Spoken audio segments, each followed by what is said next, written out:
Problem से solution तक, astro तक, नो योर फेट। आपका शरीर और ये सृष्टि 5 तत्व से मिलकर बनी है। पृथ्वी, जल, अग्नि, आकाश और वायु, यानी 5 तत्वों में एक तत्व अग्नि भी है और बहुत ज्यादा महत्वपूर्ण है। विज्ञान क्या कहता है और पुराण क्या कहते हैं अग्नि के बारे में, आइए बताते हैं आपको। अग्नि ऑक्सीजन के साथ अन्य तत्वों का एक ऐसा संयोग है जिससे प्रकाश और ऊर्जा पैदा होती है।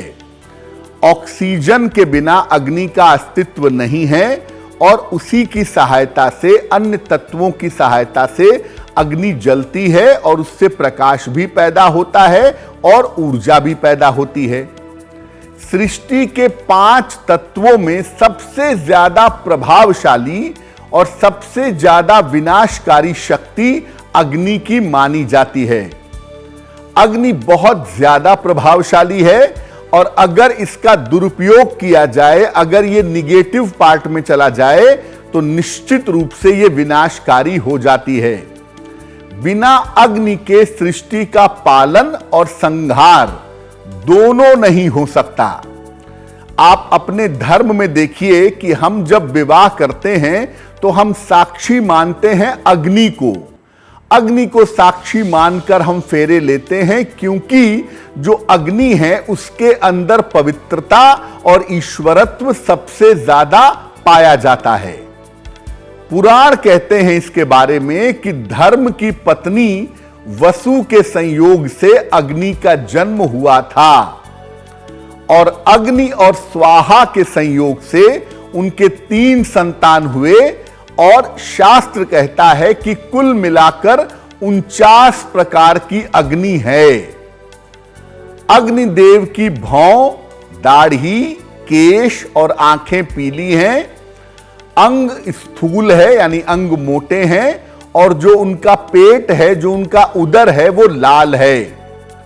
ये बकरे पर बैठे हुए हैं, बकरे पर आरूढ़ हैं, अक्षमाला है इनके हाथ में और इनकी स्वात ज्वालाएं हैं और ये शक्ति को धारण करते हैं। अग्नि हर प्रकार के पाप का नाश करके समस्त चीजों को स्वीकार करती है। अग्नि के अंदर आप कुछ भी डालिए, अच्छा भी और बुरा भी, अग्नि उसको अपने हिसाब से आग में कन्वर्ट कर देगी। आप लकड़ी डालिए, आप पवित्र चीजें डालिए, आप खराब चीजें डालिए, अग्नि सब चीजों को स्वीकार करके अपने जैसा बना देती है। इसीलिए अग्नि को सबसे ज्यादा पवित्र मानते हैं, क्योंकि इसका रूप स्वरूप परिवर्तित नहीं होता।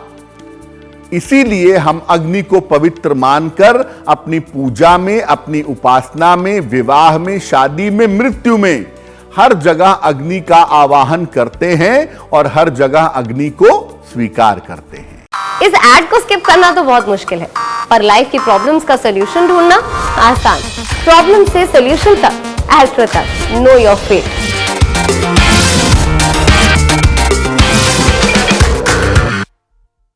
देखिए, अग्नि को हमने कहा कि कम से कम अगर हिंदू परंपरा में हम बात करें, अपनी सनातन परंपरा में बात करें, तो अग्नि को बहुत ज्यादा पवित्र मानते हैं और छोटे या बड़े स्वरूप में अग्नि हमारे साथ मौजूद रहती है। पूजा के समय में दीपक के रूप में मौजूद होती है। भोजन तो हम अग्नि पे पकाते ही हैं। क्या सही तरीका है? देखिए, अग्नि का सामान्य रूप से 3 तरीके से प्रयोग किया जाता है।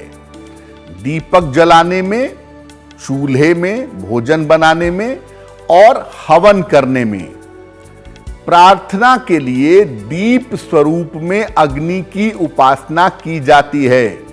शुभम करोति कल्याणम आरोग्यम धन संपदा शत्रु बुद्धि विनाशाय दीपम ज्योति नमोस्तुते। दीपक की ज्योति के रूप में अग्नि की उपासना की जाती है, प्रार्थना के लिए, साधना के लिए, पूजा के लिए। संपन्नता, समृद्धि और पोषण के लिए चूल्हे में अग्नि का प्रयोग किया जाता है, जो रोज हम करते हैं। एक सुबह से उठ करके रात तक चूल्हे में अग्नि का प्रयोग होता रहता है। देवी देवताओं की कृपा और सामाजिक कल्याण के लिए हवन के रूप में अग्नि की उपासना होती है। हम हवन करते हैं और उसमें अग्नि का आवाहन करते हैं, इदम अग्नाय इदम नमः। तो हवन में भी अग्नि का आवाहन करके अग्नि को स्थापित करते हैं और फिर हवन करते हैं। ऐसा हम पूजा के दौरान करते हैं। देखिए, आप आग जब भी जला रहे हैं उसके पहले अग्नि से कृपा की प्रार्थना करनी चाहिए।